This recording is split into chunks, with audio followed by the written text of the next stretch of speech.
मी प्राध्यापक प्रभाकर जाधव, भूगोल विभाग, केटीएचएम महाविद्यालय नाशिक.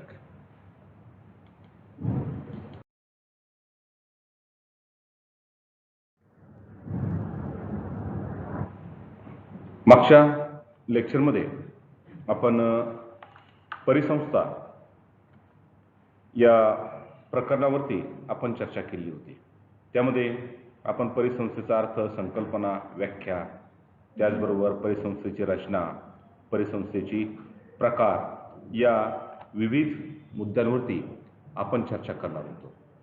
आज पुढचं प्रकरण क्रमांक 3 ते म्हणजे जैवविविधता आणि तिचे संवर्धन, बायोडायव्हर्सिटी अँड इट्स कॉन्झर्वेशन या प्रकरणावरती आपण चर्चा करणार आहोत. हे प्रकरण आपण आज सुरू करणार आहोत. तर या प्रकरणामध्ये आपल्याला विविध मुद्द्यांचा आपण अभ्यास करणार आहोत. त्यामध्ये पहिला मुद्दा म्हणजे जैवविविधता, त्याची संकल्पना, त्यानंतर जैवविविधतेचा अर्थ, जैवविविधतेची संकल्पना, जैवविविधतेच्या व्याख्या, अशा या प्रमुख मुद्द्यांवरती आपण चर्चा करणार आहोत. त्यानंतर दुसरा मुद्दा म्हणजे जैवविविधतेची आर्थिक क्षमता. 3 जैवविविधतेचा ऱ्हास व भारतातील जैवविविधता संवेदनशील प्रदेश.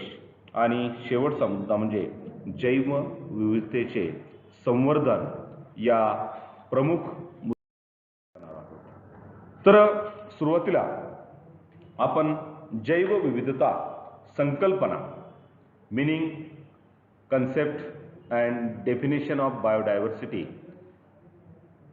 तर जीवशास्त्र म्हणजेच पृथ्वीवरील प्राणी आणि वनस्पतीमधील जैविक परिसंस्थांचा आणि त्यातील घटकांचा एकमेकांमधील सहसंबंध यांचा सखोल अभ्यास या ठिकाणी करणं गरजेचं आहे. म्हणजेच प्राणी आणि वनस्पती यांच्यातील जैविक परिसंस्था आणि त्यांच्यातील घटक यांचा परस्पर संबंध, म्हणजेच या सर्व गोष्टी एकमेकांशी रिलेटेड किंवा परस्परावलंबी असतात. या ठिकाणी त्यांचा अभ्यास करून आपल्याला सिद्ध करणं गरजेचं आहे. जवळजवळ समान जैविक आणि अजैविक परिस्थिती असलेल्या परिसंस्थांना बायोस असं म्हटलं जातं. त्यात आपण परिसंस्थांचा भौतिक परिस्थितीसह जैविक समुदायाचा विविध पैलूंचा अभ्यास या ठिकाणी करणार आहोत. म्हणजे प्रत्येक समुदाय, जैविक समुदाय, त्याचे पैलू हे वेगवेगळे असतात, त्यांचे गुणधर्म वेगवेगळे असतात आणि त्यांचा अभ्यास करणं या ठिकाणी महत्त्वाचं असतं. म्हणजेच जैवविविधता निसर्गाचा एक अविभाज्य घटक असून त्यामध्ये विविध प्रजातींमध्ये असणाऱ्या भिन्न जनुकांचा अंतर्भाव हा त्या ठिकाणी होत असतो. विशिष्ट प्रदेशातील, त्याचबरोबर जगातील वेगवेगळ्या देशांमध्ये असणाऱ्या भू तसेच जल परिसंस्थांमध्ये प्राणी वनस्पतीमध्ये आढळणे विविधता म्हणजेच जैवविविधता होय. म्हणजेच प्रत्येक जर आपण बघितलं, भूतलावरील जैवविविधता असेल, पाण्यामधील जैवविविधता असेल, म्हणजे प्राणी असतील, त्या ठिकाणी वनस्पती असतील, त्यांच्यामध्ये आपला विविधता, वेगळेपणा हा त्या ठिकाणी प्रामुख्याने आपल्याला दिसून येतो.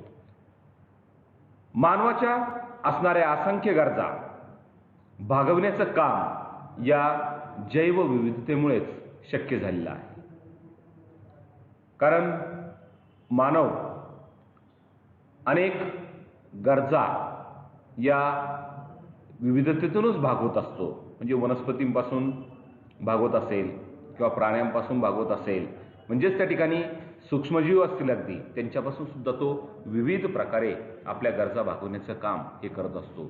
हीच जैवविविधता प्रामुख्याने पृथ्वीवरील वेगवेगळ्या संस्कृतींच्या उदयास कारणीभूत ठरलेले आहे. म्हणजेच प्रत्येक प्रदेश, त्या ठिकाणची असणारी जैवविविधता ही वेगवेगळी असते. आणि आपण जर बघितलं, प्रत्येक प्रदेशानुसार मानवी संस्कृती सुद्धा ही वेगवेगळी आहे. म्हणजेच मानवी संस्कृतीच्या उदयासाठी सुद्धा ही जैवविविधता ही कारणीभूत ठरली आहे. ज्या संस्कृतींनी या अमूल्य जैवविविधतेचं संगोपन करून काटेकोरपणे वापर केला, त्या संस्कृती आजपर्यंत तग धरून आहेत. म्हणजेच या पृथ्वीवर असणारी विविधता, जैवविविधता आणि तिचा वापर हा योग्य प्रमाणे जर केला तर मानवी समुदाय किंवा मानवी संस्कृती ही त्या ठिकाणी टिकून राहते. म्हणजेच ज्या संस्कृतीने तिचा योग्य प्रकारे वापर केला या विविधतेचा, ती संस्कृती आजपर्यंत टिकून आहे. ज्या संस्कृतींनी या जैवविविधतेचा अमर्याद वापर केला, अतिवापर केला, अतिउपभोग घेतला, ती जैवविविधता ही संपुष्टात आली, तिचा ऱ्हास झाला आणि त्या ठिकाणी त्या संस्कृतीसुद्धा आज संपुष्टात आलेल्या आहेत, हे आपल्या या ठिकाणी सांगणं गरजेचं आहे. जैवविविधता निसर्गाचा एक महत्त्वाचा किंवा अविभाज्य असा घटक आहे आणि त्यामध्ये विविध प्रजातींमध्ये असणाऱ्या भिन्न जनुकांचा त्या ठिकाणी अंतर्भाव होतो. विशिष्ट प्रदेशातील त्याचबरोबर जगातील वेगवेगळ्या देशांमध्ये असणाऱ्या त्याचबरोबर जल परिसंस्थांमध्ये प्राणी वनस्पतींमध्ये आढळणारे वैविध्य म्हणजेच जैवविविधता या ठिकाणी आपल्याला सांगता येतं. मानवाच्या असणाऱ्या असंख्य गरजा भागविण्याचं काम या जैवविविधतेमुळेच शक्य झालेलं आहे आणि त्यामुळेच त्या ठिकाणी आपल्याला या जैवविविधतेचा अभ्यास करणं ही गरजेचं आहे. जैवविविधतेच्या संकल्पना आपण जर बघितलं तर कन्सेप्ट ऑफ बायोडायव्हर्सिटी विशिष्ट पर्यावरणीय परिस्थितीत आणि मोठ्या स्थानिक पातळीवरील पर्यावरणामध्ये वनस्पती आणि प्राणी या दोन्ही सजीव समुदायांच्या वेगवेगळ्या प्रजातींचा समावेश या ठिकाणी केला जातो. उदाहरणार्थ उष्णकटिबंधीय rain forest ecosystem, savanna ecosystem अशा वेगवेगळ्या इकोसिस्टीम आपल्या या ठिकाणी जैवविविधता या ठिकाणी आढळून येतात.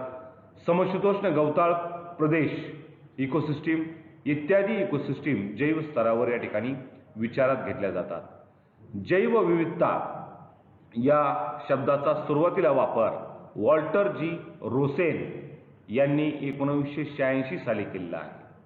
वास्तविक जैवविविधता हा शब्द जैविक विविधतेचा संक्षेप आहे, जो 1980 साली अमेरिकेच्या जीवशास्त्रज्ञांनी म्हणजेच त्या ठिकाणी जीवशास्त्रज्ञ जे आहेत थॉमस ई लवजॉय यांनी सुरुवातीला त्याचा वापर हा केलेला आहे.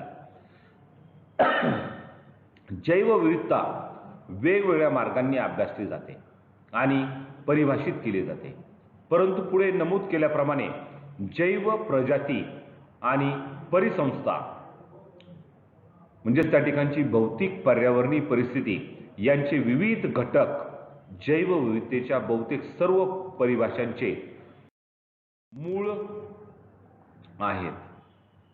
त्यानंतर पुढचा मुद्दा म्हणजे व्याख्या, जैवविविधतेची व्याख्या, डेफिनेशन ऑफ बायोडायव्हर्सिटी. तर यांचा आपण जर विचार केला तर जैवविविधता म्हणजे एखाद्या प्रदेशातील किंवा परिसंस्थेतील प्रत्येक प्रजातीमध्ये आनुवंशिक भिन्नतेसह असलेल्या प्रजातींची विविधता आहे. जे बॅरो किंवा CJ बॅरो यांनी 2005 मध्ये ही व्याख्या या ठिकाणी सांगितलेली आहे. त्यानंतर जैवविविधता म्हणजे एखाद्या प्रदेशातील जीन्स प्रजाती आणि पर्यावरणातील एकरूपता. United Nations Environment programme.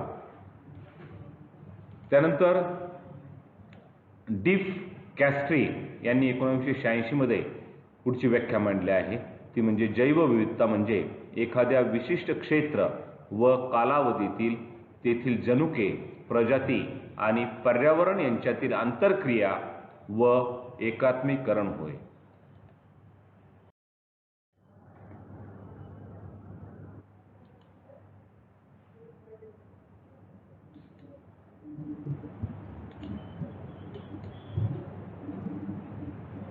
एकाच परिसंस्थेत किंवा परिसंस्थेशी संबंधित क्रियामध्ये भिन्न जातीच्या भिन्न संख्येच्या सजीवांचे एकत्रीकरण म्हणजे जैवविविधता होय.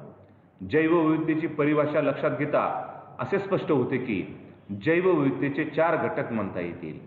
ती म्हणजे जनुकीय, प्रजाती, परिसंस्था होय. म्हणूनच जैवविविधतेला जनुकीय प्रजातीच्या पर्यावरणातील आणि ऐहिक भिन्नतेच्या संदर्भातील सजीवांच्या विविधता आणि परिवर्तनशीलतेच्या दृष्टीने पाहिले जाते. जैवविविधता एखाद्या विशिष्ट कालावधीत प्रजातीमध्ये जनुकीय प्रजाती आणि परिसंस्थेच्या विविधतेच्या संदर्भात दिलेल्या क्षेत्रांच्या पारिस्थितिकी प्रणालीच्या जीवनातील विविधता आणि परिवर्तनशीलता संदर्भित करते आणि स्थानिक बदलामुळे जैवविविधता ही दर्शवली जाते. अशा प्रकारे जैवविविधता यामध्ये आपण प्रामुख्याने त्याची संकल्पना असेल, व्याख्या असेल किंवा अर्थ असेल, या ठिकाणी या प्रमुख मुद्द्यांचा आपण या पहिल्या लेक्चरमध्ये आपण या ठिकाणी तो अभ्यासलेला आहे, हे मुद्दे अभ्यासलेले आहेत. तर विद्यार्थी मित्रांनो, आपले जर काही प्रश्न असतील तर या ठिकाणी मी माझा मेल ID दिलेला आहे, त्यावरती तुम्ही विचारू शकता. धन्यवाद.